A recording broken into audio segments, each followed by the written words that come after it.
Bom dia, boa tarde ou boa noite.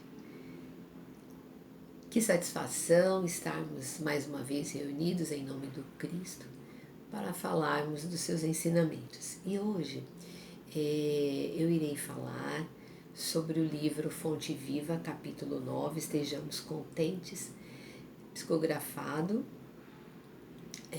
pelo nosso querido Chico Xavier, pelo Espírito de Emmanuel. E ele nos mostra nessa passagem, estejamos contentes. Tendo, porém, sustento e com que nos cobrirmos, estejamos contentes. Com isso, estejamos contentes. Paulo, primeira carta a Timóteo, capítulo 6, versículo 8.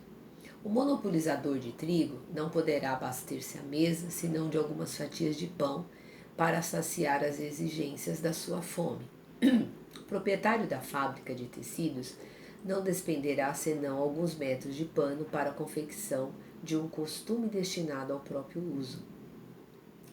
Ninguém deve alimentar-se ou vestir-se pelos padrões da gula ou da vaidade, mas sim de conformidade com os princípios que regem a vida em seus fundamentos naturais.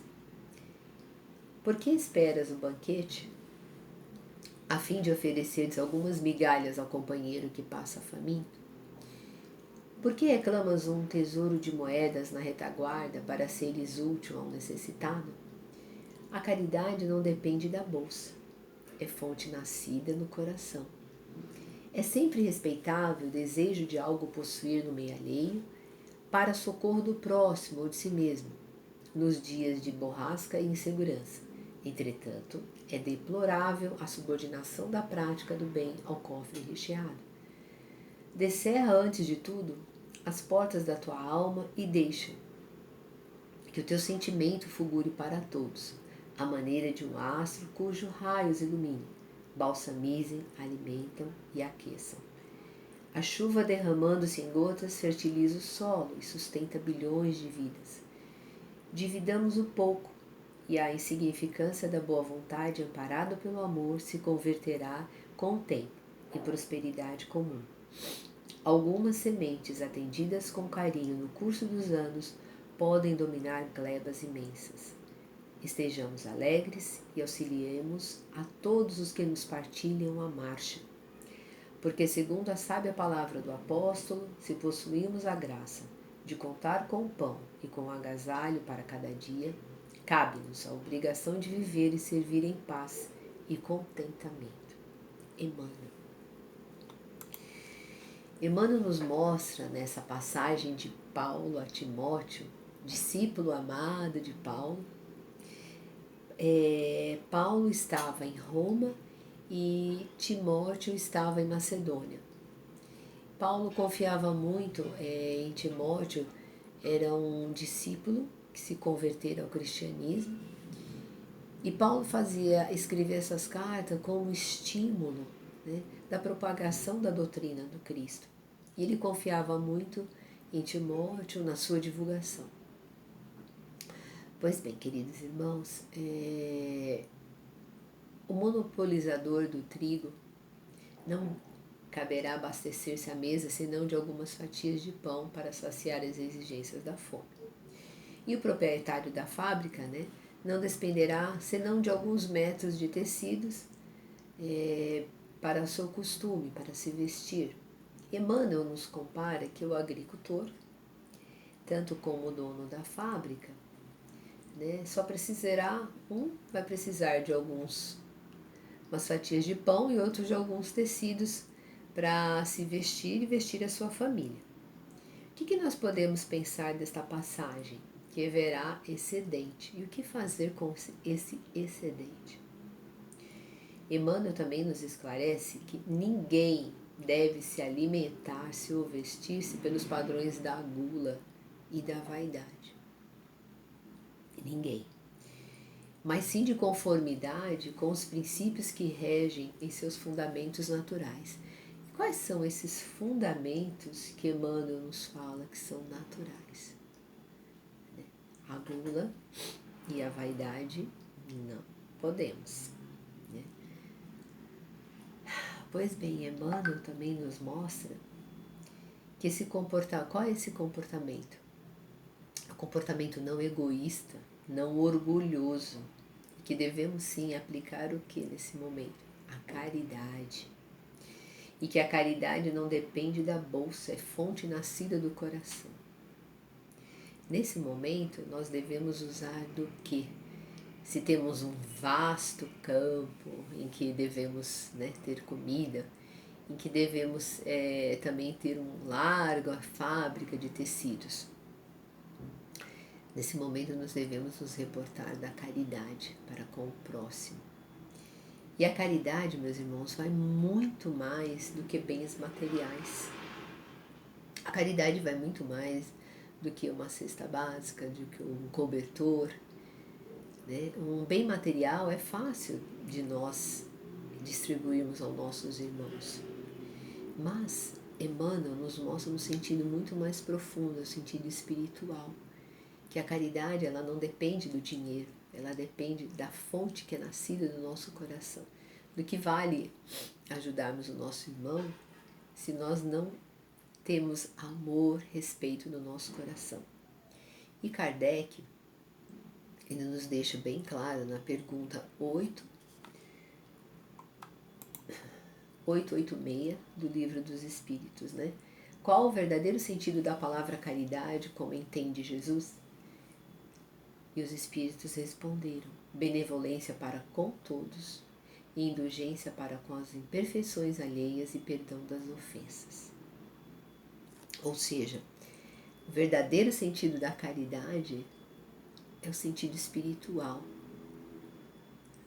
A cesta, o cobertor, algo material é importante? Sim, mas ele tem que vir acrescido de benevolência, de indulgência que nós devemos ter para com os outros, porque também nós queremos que os outros sejam indulgentes para conosco. E o perdão. Queremos ser perdoados, então nós também temos que perdoar. E olha o comentário de Kardec. O amor e a caridade são um complemento da lei de justiça, porque amar ao próximo é fazer o todo o bem possível que desejaríamos que fosse feito para conosco. Tal é o sentido das palavras: amai-vos uns aos outros como irmãos. E a caridade, segundo Jesus, não se restringe apenas à esmola, mas abrange todas as relações com os nossos semelhantes. Vai muito mais além. É olhar o nosso irmão com um olhar de carinho, de afeto, de acolhimento, que possamos dividir o que nós temos com carinho, com atenção. E aqui eu gostaria de citar um exemplo do nosso querido São Francisco de Assis. Numa das suas viagens, quando ele andava, ele se deparou mais de uma vez com um leproso. E esse leproso sempre falava: dá-me uma esmola, dá-me uma esmola. E São Francisco ficava pensando: mas o que será que ele quer, que vai muito mais além do que uma esmola? E São Francisco refletiu, parou e pensou que essa esmola que ele tanto pensava, que ele pedia, não era somente uma moeda, era aquele sentimento que Jesus veio mostrar aos sofredores quando ele esteve aqui na terra. Era o acolhimento, era o olhar ao próximo com o coração, não com uma bolsa com dinheiro.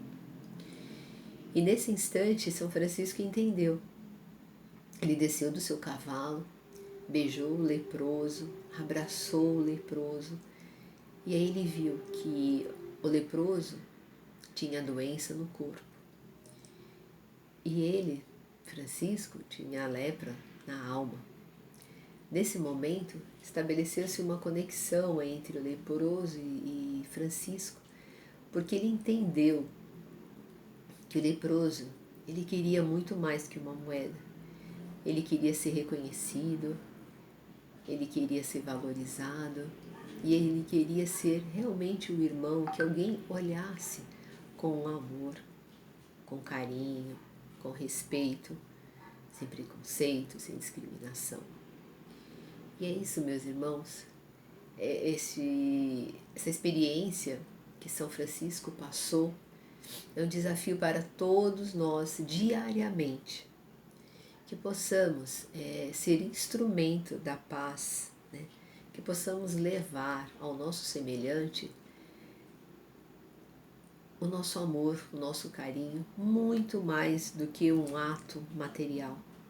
Que possamos não apenas dar, que possamos nos doar para o próximo. E São Francisco fez isso muito bem e nos deixou um legado maravilhoso, que possamos seguir os seus ensinamentos. E desta forma, eu agradeço a vocês esses minutos que aqui passamos dividindo, que possamos levar para as nossas vidas essa caridade, esse amor, esse respeito ao nosso semelhante. Que possamos olhar nos seus olhos, que possamos sentir o seu coração, que possamos sentir o pulsar de todos os seus sentimentos, como nossos irmãos. Amai-vos uns aos outros, como irmãos, que é assim que Jesus veio nos ensinar. E encerrando as palavras de Emmanuel, quando ele nos fala: e sejamos alegres e auxiliamos a todos que nos partilham amar-se, porque segundo a sábia palavra do apóstolo, se possuímos a graça de contar com o pão e com o agasalho de cada dia, cabe-nos a obrigação de viver e servir em paz e contentamento. Obrigada, que tenhamos uma boa semana e que sejamos realmente instrumentos da paz. Muito obrigada, boa noite.